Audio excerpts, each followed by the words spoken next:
on there, boys and girls, friends and neighbors? Big Rig Johnny 3.0 here with you.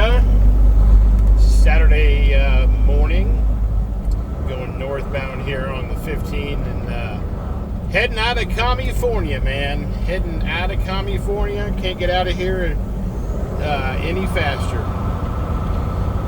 Anyway, just kind of felt like ranting about the conflict in Iran, or Iran.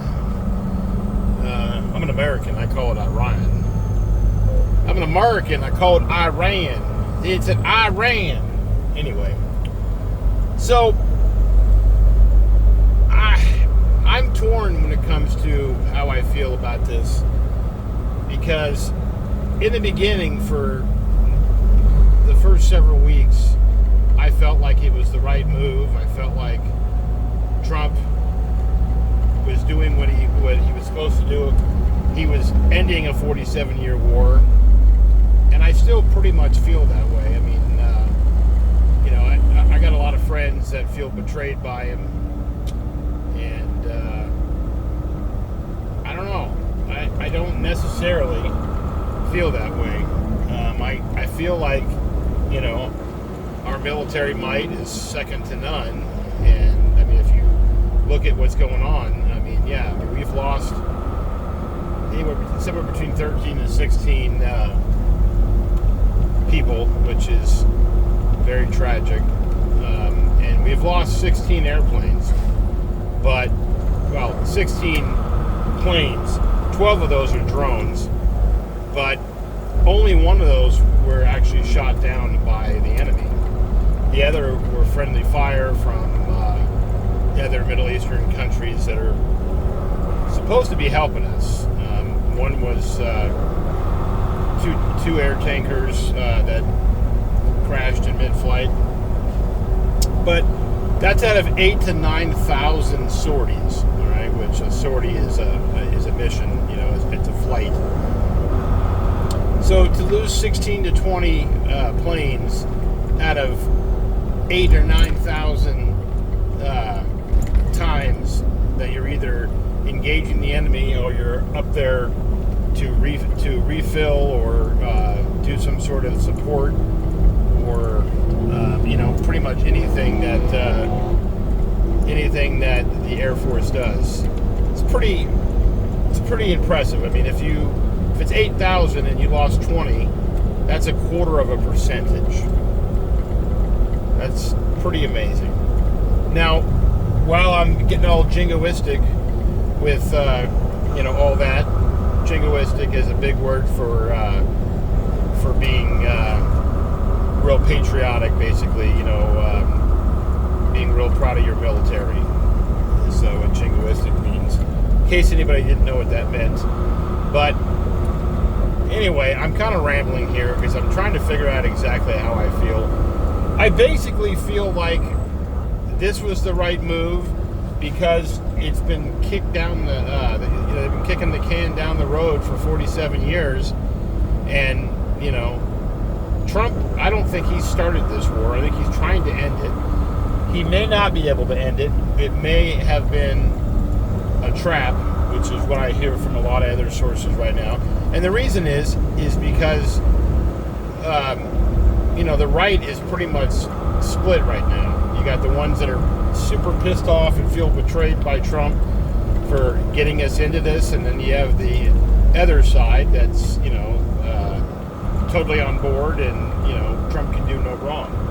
Well, I kind of am in the middle because I'm feeling,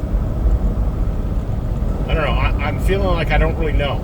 I mean, the more that I the more content I consume, I still, for the most part, feel like I'm behind Trump. But, you hear some of these other content creators. I mean, mainly Alex Jones. And I know that Alex Jones has a pretty checkered past. Some people think he's crazy. Other people think he's the Messiah. But he has a pretty good track record of being right about a lot of things. He's got a lot of inside sources, and he basically says that Trump was trapped into this, and this may be, this may be the end.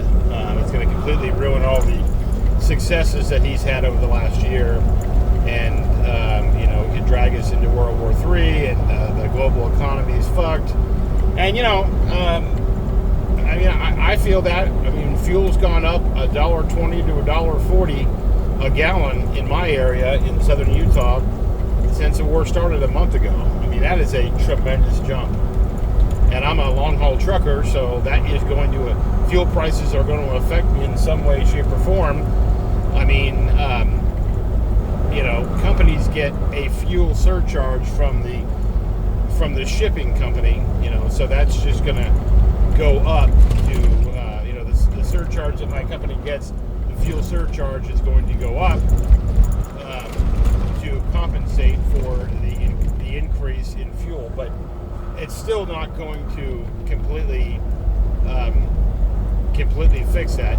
My company is going to feel that, and at some point I'm going to feel it, probably with not as many loads, which means I'm going to make less money.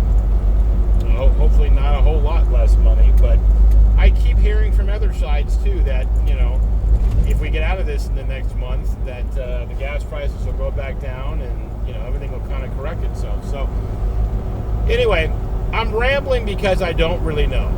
My instincts are to trust Trump because he's always been very, very smart. I read his book, The Art of the Deal. He is not your typical politician.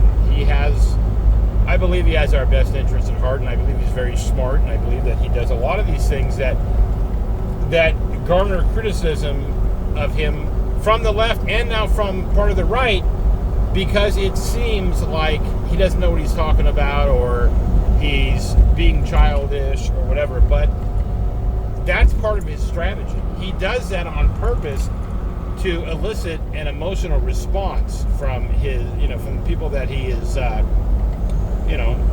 way he put it, not his enemies, but people that he's negotiating with, the people that are on the other side of the negotiations.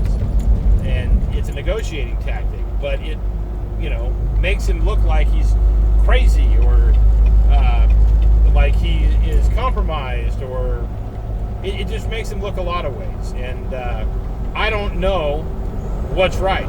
My fear says, oh shit, he's compromised. They have something on him.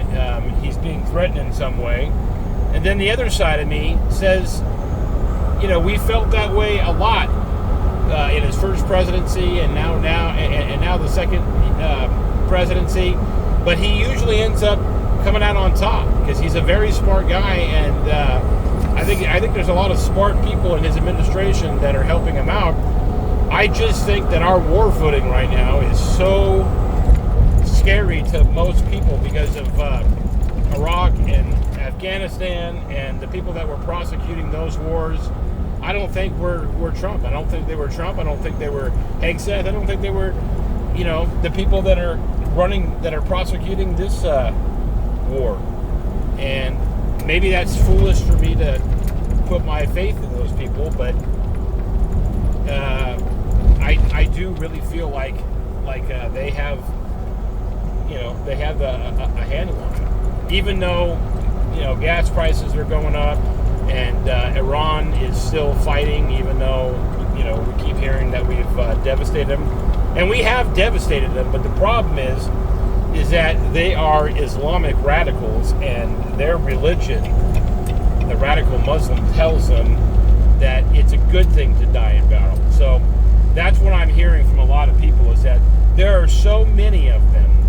There's 92 million people. They're not all in the military, but from what I'm hearing, it could be 1 million or 2 million soldiers, based on the standing army. Then I guess I have like an auxiliary army, and then there's the IRGC, Iranian Republican Guard Corps, which are the real hardcore radicals that kind of keep everybody in line.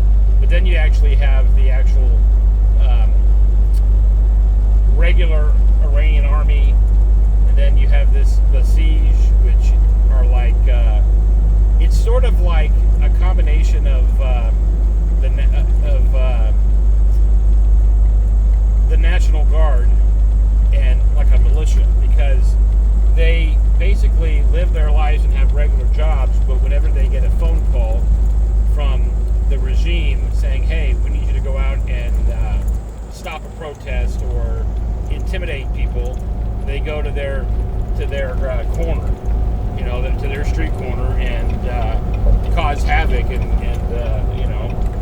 put down any kind of a resistance, and then they just go back to their lives. So it's very, I don't know, it's very interesting, but also scary, and I don't know. There's just a lot, and Trump says that they're negotiating with us, but we don't know who they're negotiating with, because between us and Israel, we've killed most of the leadership, but they also have this mosaic leadership, which means that it's not a centralized command structure like we have. They all kind of have their orders. If the shit hits the fan, it's kind of like the shit hits the fan orders. If you don't hear from me and things go bad, well, then you are allowed to go and shoot off missiles and kick ass and take names and do what you were trained to do. You don't need to ask for our permission. But I hear that a lot of them are wanting to put down their arms and run away. So you hear so much, and I try and listen to as many sources as I can, so that I can get the most well-rounded understanding of this. But I still feel extremely confused, and I feel frustrated and upset and worried all at the same time. And I only talk to a few people on a regular basis, and one of them's going to watch this video and he's going to say, "You know how I feel, so Tony, I'm not interested in your in your 2 cents, because you've been giving me your 2 cents back and forth for the last several weeks. But anybody else that watches this video and watches my videos on a regular basis, I'd like to know what your thoughts are. If you can put them in the comments, tell me what your thoughts are in terms of the war. Are you for it? Are you against it? Are you kind of in the same camp that I am, that you don't really know where you stand? You want to be for it, but you also are worried that it's going to really, really cause us a lot of problems? Or is there a fourth option that I haven't mentioned? I really would like to know what your thoughts are, because I kind of feel like I'm alone in my concern about this whole deal, and I would like my friends here that watch this, I'd like to know what your thoughts are, which would make me feel better about this whole thing. I'd like to know what the MAGA Republican crowd, America First crowd's feeling. Alrighty, let me know, boys and girls, friends and neighbors. I'm going to go back to boot scooting down the highway here, trying to avoid the cops and make it home on time. Later.